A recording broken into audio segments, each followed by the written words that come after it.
Yo, yo, yo, Patsuyu des, on se retrouve pour une nouvelle vidéo. Je suis de très bonne humeur, sachez-le.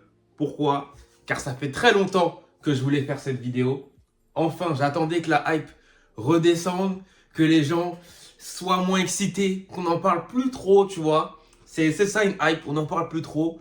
Comme ça, moi j'arrive, je viens avec mon petit sujet, vous êtes calme, venez, je vous embarque, on va discuter. C'est parti, on va parler de Solo Leveling. Avant de commencer, n'oubliez pas, j'ai écrit mon manga.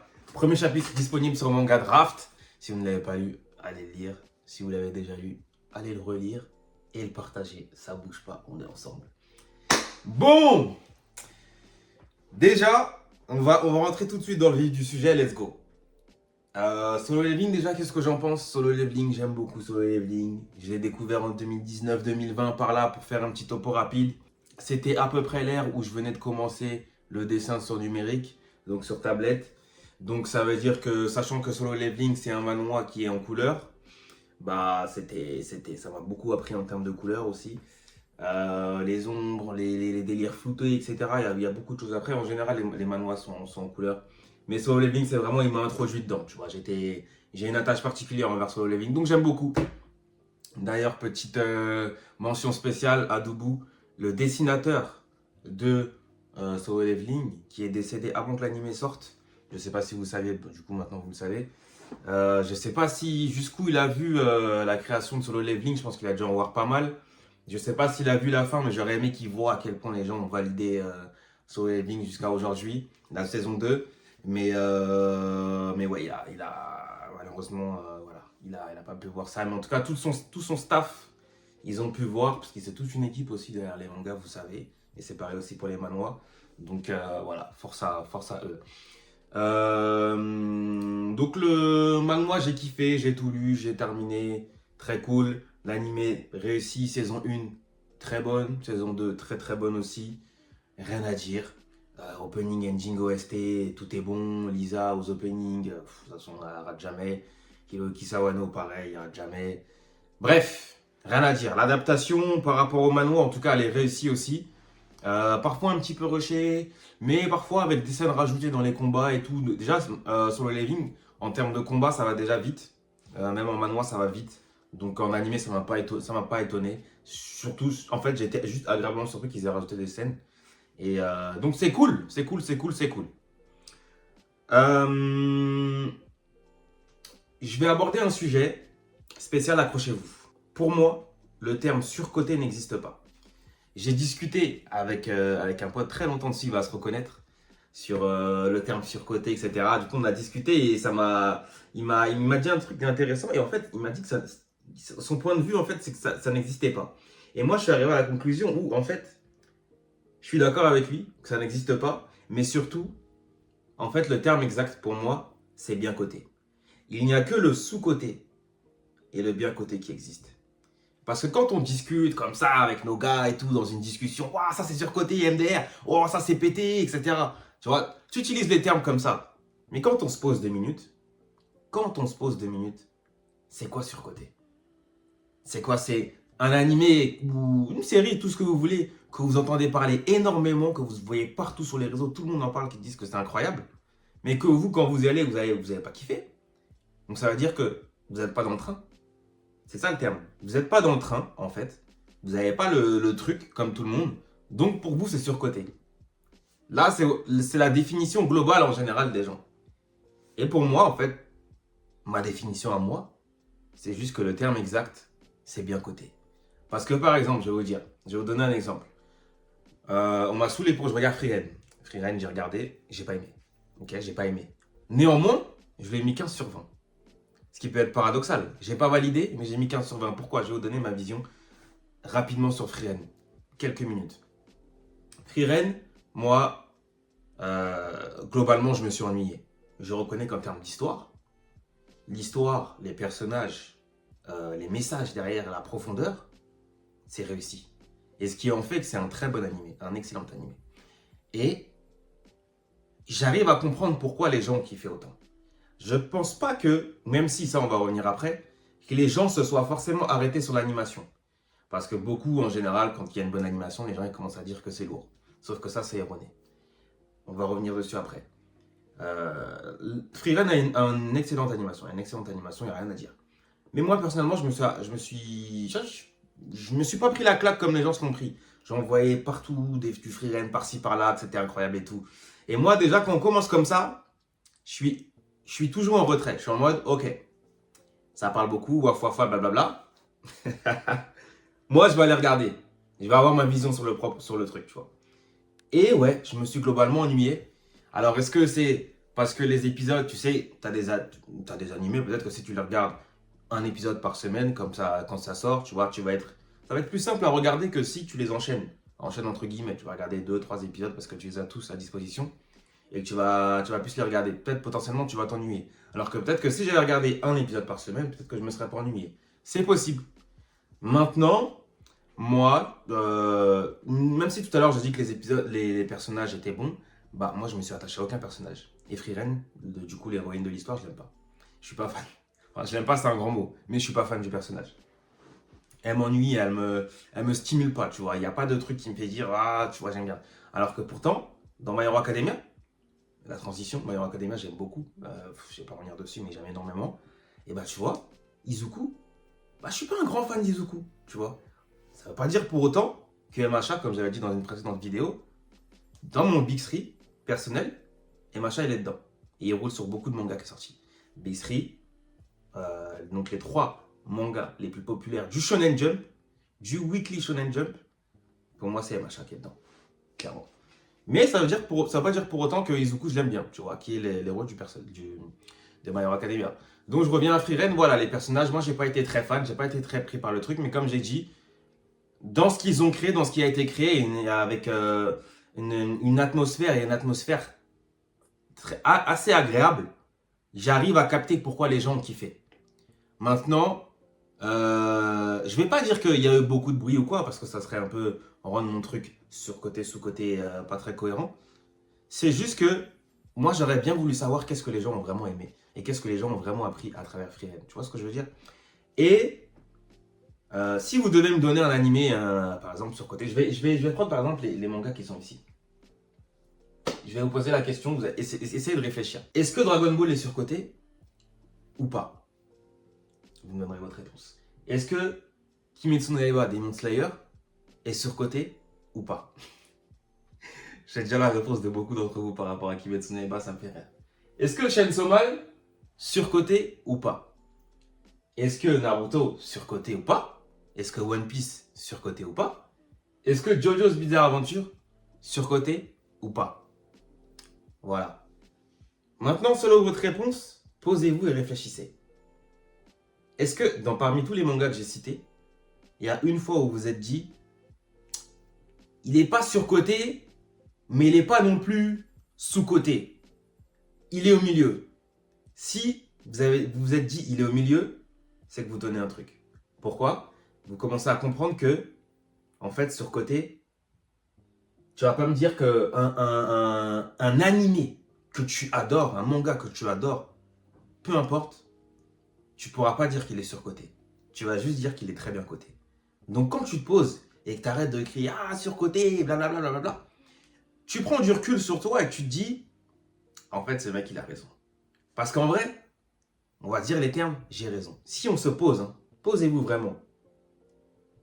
Votre manga préféré, est-ce que vous allez dire qu'il est surcoté? Et quand quelqu'un va vous dire « Ah, ton manga, il est surcoté », il va dire « Non, si, ça, ça, ça, ça ». Mais il faut comprendre sa position à lui. C'est qu'il ne s'est pas pris la même claque que vous vous êtes pris. Donc, si on en revient sur Solo Leveling, beaucoup on m'a dit ouais, alors Solo Leveling, est-ce que c'est cool ou pas? J'entends beaucoup parler. Est-ce que tu me le conseilles, etc. Moi, je disais quoi? Solo Leveling est très bon. La saison 2, que des 10 sur 10 les épisodes. Allez-y, fais-toi ton propre avis. Juste vas-y, fais-toi ton propre avis.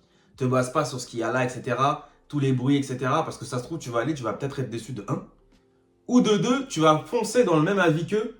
Et finalement, tu vas pas avoir ton propre avis et tu vas pas avoir ton propre recul. Et moi, ce que j'aime quand je conseille un animé ou un manga, c'est que la personne se fasse son propre avis et se base pas sur le jugement externe du peuple. Parce que ça sert à rien, c'est comme si tu visionnais pas pour toi. Tu visionnes parce que c'est la hype, parce que tout le monde en parle, mais ça sert à rien. Et je le prendrai mal. Voilà, je le dis, je le prendrai mal. Au même titre que ceux qui ne regardent pas les openings et les endings, les animés que je vous conseille, sachez que je le prends premier degré très mal. Bref.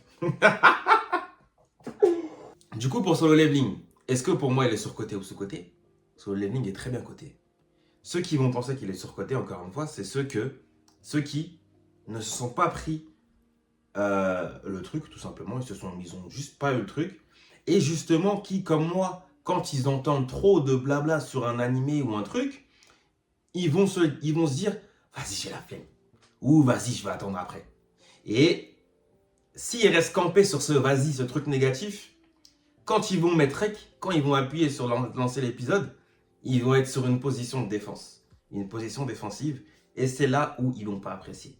J'espère que vous arrivez à me suivre parce que je dis beaucoup de choses et il faut vraiment essayer de voir plus loin que ce que vous voyez de base. Okay? Faut essayer de changer votre vision. Non, essayez de comprendre votre vision à vous, vraiment, et essayer d'aller comprendre la mienne. Je dis pas d'être d'accord, tu vois. Je dis juste, essaie de la comprendre. Nous sommes dans une discussion d'échange, vous et moi. Là, ça se passe entre vous et moi, ok? Toi, là, qui es en train de sur ton canapé, là, ou sur ton tel, tu vois? C'est toi et moi. Maintenant, là où je veux faire un point, une parenthèse, s'il vous plaît, pitchez. Une excellente animation ne veut pas dire un bon animé. Il va vraiment falloir arrêter ce truc où parce qu'un animé a une excellente animation, comme on en voit beaucoup, ça veut dire que l'animé est excellent. Ça ne veut rien dire. Vous savez que les éditeurs, ils ont toujours dit un bon manga, c'est pas les dessins, c'est l'histoire. Et c'est pareil pour les animés. Un bon animé, ce n'est pas l'animation, c'est l'histoire. Tout simplement. C'est ça la priorité. Tu vois, des animés comme des School Life, où tu vas pas avoir une animation grandiose, tu vas pas t'attendre, déjà, faut pas s'attendre à ça, à quelque chose de grandiose en termes d'animation, sur un School Life, parce que c'est pas quelque chose où forcément il va y avoir une grande, beaucoup d'action, des explosions par-ci par-là, que quelque chose que tu vas vraiment attendre d'un animé où il y a de l'action. Ok, c'est souvent c'est pas ce registre-là, tout simplement. C'est pas ce registre-là. Ça ne veut pas dire pour autant que l'animé est mauvais. Et je pense que ceux qui regardent School Life, vous êtes d'accord avec moi. Ça veut pas, nous n'attendons pas une animation grandiose sur un School Life. On attend juste que ce soit divertissant, ce soit juste bien fait. On n'attend pas quelque chose de fade, bien sûr. On attend juste que ce soit bien fait, convenable. Mais surtout, ce qu'on attend dans School Life, c'est l'histoire. Et comme tout.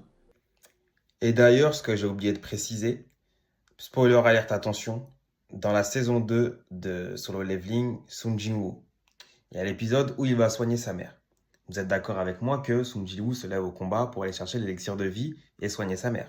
C'est l'une de ses raisons principales d'aller au combat. Ok, vous êtes d'accord. Bah, dites-vous bien que sur Crunchyroll, c'est l'épisode le plus disliké. Pourquoi? Parce qu'il n'y a pas de combat. C'est pour vous dire encore une fois à quel point les gens, quand il y a une bonne animation, des combats, etc., de l'action, ils sont graves là. Mais quand il n'y en a pas, alors que c'est l'élément principal de Solo Leveling, de l'histoire, il n'y a plus personne. Et donc, encore une fois, vraiment aller plus loin que juste l'animation. Il y a de l'animation, donc c'est incroyable. C'est la raison pourquoi Sung Jin-woo se lève au combat. Il a complété sa tâche. Sans cette tâche-là, il n'y aurait pas les combats. Mais pour autant, c'est l'épisode le plus disliké. Solo Leveling. Parlons de l'histoire, de la profondeur.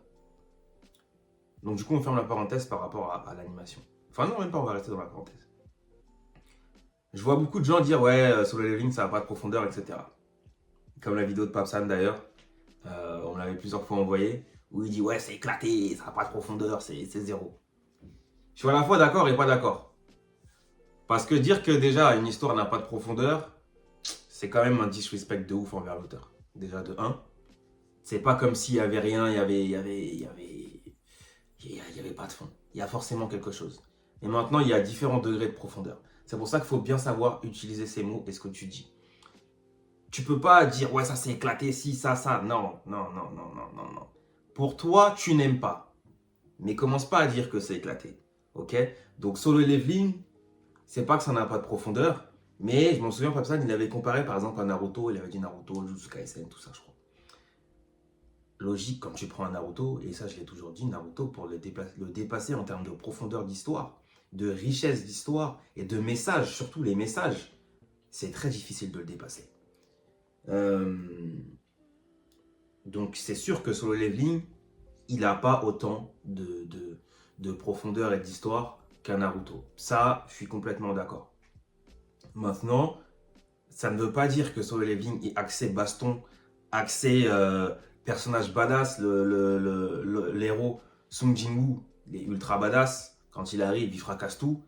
Ça ne veut pas dire que c'est ça, que ça manque de profondeur, ça manque de ci, de ça. Non, il y a une histoire, il y a un background, j'ai lu le manoir, j'ai vu où est-ce que c'est parti, il y a quelque chose et c'est plutôt cool. Maintenant, c'est pas la même échelle qu'un Naruto, ça je suis d'accord. Mais encore une fois, tu vois, mes termes employés sont les bons. C'est pas éclaté, il n'y a pas zéro, il y a des choses, mais ça va pas jusqu'à un Naruto. Si tu veux un manga avec de la profondeur, tu vois, tu vas aller sur un Naruto, et même, je parle avec quelqu'un, il va se reconnaître, allez lire Vagabond. Allez lire Vagabond. Parce que si vous voulez des messages, si vous voulez de la profondeur, c'est du Vagabond. Et Vagabond, ça n'existe pas en animé. Ça, c'est le type de manga. Tu l'attends pas forcément en animé, honnêtement, parce qu'on ne sait pas ce que ça peut donner. Parce que c'est... Quand tu l'as en main, tu te dis ça peut pas être adapté en animé. Je pense que ceux qui l'ont lu comprendront. Takehiko Inoue, il fait un travail incroyable. D'ailleurs, c'est l'un de mes mangaka préférés. En termes de messages, j'ai pas lu de manga comme ça. Et c'est l'un de mes mangas préférés et qui m'a inspiré le plus. Et qui d'ailleurs, je devrais le relire parce que je l'ai lu, c'était ma transition entre fin collège, lycée. Et ça fait quand même un bout de temps et je sais même pas... J'ai été très chaud d'avoir lu ça déjà étant petit. Personne ne me l'avait conseillé. Enfin bref, allez. Donc on revient sur Solo Leveling du coup, en termes de profondeur. Voilà, on a déjà expliqué ça. Maintenant, je vais partir sur un autre axe. Ok, là j'ai pris Naruto, j'ai un peu comparé avec Naruto, etc., Vagabond, etc., par rapport à Solo Leveling pour expliquer la profondeur des messages, etc. Et je vais approfondir le terme bien coté. Par exemple, si tu vas prendre le terme bien coté et sous-coté. Par exemple, pour moi, Dr Stone, que j'aime beaucoup, est sous-coté. Ok, il est sous-coté et il mérite beaucoup plus. Pourquoi? Parce que pour moi, Dr Stone foudroie littéralement, hein. Et ça je le dis souvent avec qui j'en parle, foudroie une bonne partie de tous vos mangas en termes d'histoire. En termes d'originalité, c'est très difficile de se mettre à la table de Dr Stone. Alors j'appuie en disant très difficile parce que là où c'est difficile de se mettre à la table en termes d'histoire et d'originalité, je vais prendre un Death Note, il n'y en a pas deux. Mais ça ne veut pas dire que Dr Stone, il y en a deux. Et pour moi, ce genre de manga où l'histoire est si originale, c'est ces mangas-là qui se hissent parmi les meilleurs mangas de tous les temps. Ouais, t'as bien compris, Dr Stone, je le mets parmi les meilleurs mangas de tous les temps. Je vais vous expliquer pourquoi. Déjà, sachez que Dr Stone, c'est deux personnes qui sont dessus. J'ai même envie de dire d'autres personnes, mais globalement, les auteurs, c'est deux personnes. Boichi, le dessinateur, ça. Mais aussi Riichiro Inagaki. Peut-être que là, comme ça vous dit rien, mais si je vous dis iShield 21. Ouais. iShield 21 est écrit par lui-même. C'est pas Yusuke Murata qui écrit iShield 21. Yusuke Murata, lui, il dessine seulement. Et Riichiro Inagaki, c'est lui qui est au scénario. Donc, là, vous êtes en train de... je vous ai appris un truc, vous êtes peut-être en train de péter un câble derrière, mais sachez que ce grand monsieur est très fort en termes d'histoire. Et il est parti carrément sur un autre axe, parce que iShield 21, c'est du sport, c'est du foot US. Dr Stone, qu'est-ce que c'est? C'est sur de la science, c'est axé la science. Ok? Il travaille avec des scientifiques pour avoir les meilleurs renseignements par rapport au manga, tu vois. Donc c'est déjà très fort en termes d'histoire et de recherche. Comment ne pas mettre de respect sur Dr Stone? Dites-vous, Dr Stone, c'est quoi? Le mec, il s'est dit, ok, on va créer une explosion, le monde sera détruit. Tout le monde sera transformé en pierre. Ok? On revient des années et des années et des années après, 3000 ans plus tard. Je crois que c'est 3000 ans plus tard. On revient et il faudra recréer le monde à partir de la science. Déjà, juste là, comment vous ne pouvez pas vous dire « Mais attends, mais c'est incroyable, je vais aller regarder ». Quand vous voyez des extraits sur Insta d'animés avec des animations incroyables, vous vous dites oh, « Mais ça a l'air incroyable, c'est quoi cet animé de fou ?» Parce que vous réfléchissez avec l'animation. Et c'est pas ça, c'est pas comme ça qu'il faut réfléchir. Allez lire le synopsis, allez vous informer sur le synopsis, voir de quoi ça parle. Parce que Dr Stone, l'animation, c'est pas une animation folle dingue. Elle est juste, elle est suffisante pour l'animé, elle convient très bien au manga, et l'adaptation est très réussie par rapport au manga. Donc déjà, si l'adaptation réussit, si l'animé réussit très bien son adaptation, déjà, c'est déjà beaucoup de points. On ne demande pas une animation incroyable pour un Dr Stone. Le registre n'est pas pareil au même titre que ce ne sera pas le même registre pour un School Life. Ok? Donc maintenant, l'histoire, tu te dis, tu recrées tout à partir de la science. Là, vous devez vous dire, ça met la puce à l'oreille. Tu as envie d'aller checker. Tu as envie juste d'aller checker, voir ça donne quoi. Et maintenant, quand tu prends les faits, tu vois qu'ils sont en train de reconstruire un monde petit à petit. Ils ont zéro. Mais petit à petit, c'est tellement entraînant. Il trouve des matériaux, il crée ci, ça. Il va dans un village, il crée ça. Je vous garantis, hein, Dr Stone, c'est le type de manga qui va vous apprendre des choses quand vous allez fermer le livre, quand vous allez terminer l'épisode. Vous allez vous dire, j'ai appris. Et pour moi, c'est encore une fois, j'appuie sur ce fait-là. Ce sont eux qui se hissent parmi les meilleurs mangas de tous les temps. Les Naruto, t'apprends des messages. Les One Piece, t'apprends des messages. Ok? Les Death Note où tu as des histoires super originales, comme pas deux. Les Monsters, les Full Metal Alchemist. Tu vois ce que je veux dire? Les Guns, pour les plus anciens. Tu vois, tous ces j'en passe. Des Vagabonds, des Sunken Rock. Tu vois? Je pourrais en citer une tonne. Une tonne. Mon lexique, là, c'est comme ça. C'est comme ça. Mais vas-y, je vais essayer de faire court. Tu vois? Donc, pour moi, ok, un Dr Stone est beaucoup plus intéressant qu'un Solo Leveling. Ouais. Solo Leveling, Solo Leveling, c'est hyper divertissant. C'est cool. Moi, je vous ai dit au début de la vidéo, j'adore Solo Leveling. Mais j'adore aussi Dr Stone. Et quand je finis, j'ai plus appris sur Dr Stone que sur Solo Leveling.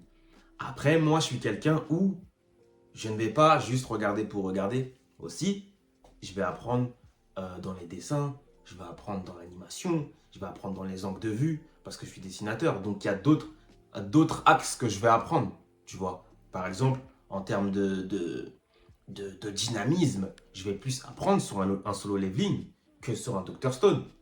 Mais en termes d'animé, mais si je prends, en termes d'animation, pardon, mais si je prends le manga, par exemple, comme j'ai dit juste avant, Solo Leveling, j'ai plus appris en couleur dessus. Là-bas, j'ai pris mes informations, je me suis inspiré de là-bas, j'ai pris mes infos plus là-bas, tu vois. Mais là, ça, c'est un titre personnel, ok? Là, au Dr Stone, Boichi au dessin, Boichi, c'est un mangaka que je suis depuis plus de 10 ans. Tu vois, j'ai découvert sur Sunken Rock, après j'ai eu Origins, tu vois ce que je veux dire? Et après, je l'ai vu sur Dr Stone, où il a même changé son style de dessin pour le magazine. Parce que d'habitude, c'est un style de dessin très réaliste. Dr Stone, il l'a un peu changé parce que la tranche d'âge manga sur le Weekly Shonen Jump, elle est un peu plus petite. Enfin, c'est plus des jeunes, tu vois. Donc, ça va être quelque chose qui est un peu plus shonenisé, on va dire. Tu vois ce que je veux dire? Donc, bref, pour ces plein de points comme ça, il m'inspire énormément. Mais encore une fois, ça, c'est personnel. Et en termes de dessin, je veux apprendre plus chez lui, par exemple. Plus chez un Boichi. Tu vois ce que je veux dire? Mais pour en revenir, encore une fois, au sujet surcoté, sous-côté, s'il vous plaît, ne parlons plus en surcoté. Ne parlons plus en surcoté. Dites bien coté. Solo Leveling est super bien coté. Sa cote, il la mérite totalement. Parce que déjà, le manhwa à l'époque, il faisait beaucoup de bruit. Si vous suivez cette scène un peu, des manhwas et tout, des webtoons, cette scène, elle est superbement bien suivie. Et Solo Leveling, les gens étaient chauds dessus. Il a créé le délire solo. Le délire où le personnage il est seul et il est tout seul et il augmente en niveau, tu vois, il se combat, il augmente, tu vois, même en mindset, etc. Il est tout seul, il a créé ce solo leveling, c'est lui qui a créé ce truc. Et t'as d'autres manois après derrière qui sont lui, ils ont pris ça. Donc c'est quelque chose solo leveling, ok? Tu peux pas dire surcoté tout ça, non, c'est juste que tu t'es pas pris le truc. Donc si demain on te dit ton manga préféré il est surcoté, je vais te dire non. C'est juste que toi, tu t'es pas pris le truc. Ton manga préféré est bien coté. Parce qu'à tes yeux, tu t'es pris le truc en plus de ça. Mais c'est surtout que, en général, peut-être, en fait, tu peux que dire soit elle est bien cotée, soit elle est sous-cotée. Mais tu peux pas dire qu'il est surcoté. Ok? Un manga que j'apprécie beaucoup, Haikyuu, très bien coté. Kuroko no Basket, très bien coté. Est-ce que tu vois un peu le truc? Un autre manga de sport, Ice Shield, très bien coté. Ok? Dan Dadan récemment, Dan Dadan, très bien coté, amplement mérité. Parce que quand tu sais d'où il vient, quand t'es monté avec lui, j'étais pas là depuis les débuts, je vais pas mentir, j'étais pas là depuis les débuts, on me l'a fait découvrir. Mais quand tu vois, t'imagines depuis le temps que tu lis le manga, tu te dis putain, mais en animé, ce que ça peut donner, et que tu vois que l'adaptation est réussie, et que tu vois que toi, ce que t'as kiffé, les gens qui n'ont pas lu le manga, tu vois sur les réseaux, les gens sont en train de kiffer. Tu kiffes avec eux. Tu peux que dire qu'il est très bien coté. Tu peux pas dire que ce que tu kiffes, il est surcoté. Tu peux que surcoter quelque chose que toi, tu n'apprécies pas. Est-ce que tu vois la nuance? Ok. Un animé qui est sous-coté, enfin, je vais même pas dire sous-coté. Tu vois, lui encore, il est spécial. Et j'en parle souvent avec mon pote. Yakusoku no Neverland. The Promised Neverland. Celui-là, la première saison était réussie, la deuxième était très mauvaise. Parce qu'ils n'ont pas adapté le manga. Ils se sont pressés, comme le manga était fini, je pense qu'ils se sont dit que ça ne va pas rapporter d'argent. Ils l'ont bâclé, c'était un échec. L'animé, je ne vais même pas donner je vais dire qu'il est. La saison 1 était bien cotée, les gens avaient trop kiffé. La saison 1 était ratée. Donc, je vais dire que. Je vais même pas donner mon avis sur l'animé, je vais dire allez lire le manga, tout simplement, en fait. Parce que le manga, oui, le manga est sous-coté. Littéralement sous-coté. Parce qu'en termes d'histoire originale aussi, il faudra aussi beaucoup des mangas qui sont sortis juste après, même dans le magazine, Weekly Shonen Jump. Parce qu'en termes d'originalité, il est là aussi, au même titre que les grands, tu vois. J'ai bien dit en termes d'originalité. Dr Stone en termes d'originalité, Kimetsu au revoir, Jujutsu Kaisen au revoir, Chainsaw Man au revoir. Ouais, tous ces mangas-là de démons, d'exorcistes, tout ça, c'est un thème qui existe depuis la nuit des temps. Il faut aller voir plus loin. Ce sont tout simplement des thèmes qui sont réutilisés depuis très longtemps, qui existent depuis longtemps, et qui, ils sont réutilisés, mais de façon différente, avec des pouvoirs différents, une approche différente. Mais quand tu as un manga original, avec une histoire que tu n'as jamais vue, mais que peut-être l'animé, bah, il sera.